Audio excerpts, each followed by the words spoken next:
जी अस्सलाम वालेकुम दोस्तों, तो की हाल ने दोस्तां मीरा दा जनाब। उम्मीद करने खराफे नाल होणगे। इक्को ही गुलटेर बचा पिया जनाब, छेती करो जिस तो तस्वीर दिन कदरां चा जनाब बदन और राबता करो फटाफट।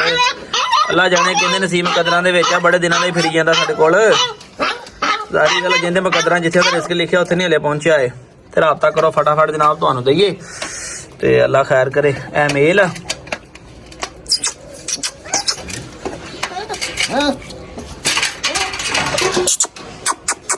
ठीक है जी, चेक कर लो जी क्वालिटी बच्चे दी तुहाडे सामने है।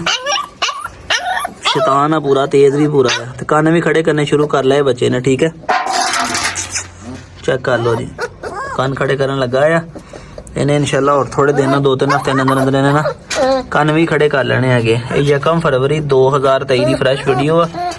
मेल बच्चा वा एक ही रह गया इन्हें नाल दे, बाकी भैन भरा ने बेच दिते हैं। जायज़ मुनासिब ही दे देना, जायज़ मुनासिब ही तुहानू जेड़ा भी दोस्त लेगा जायज़ मुनासिब ही दे देंगे।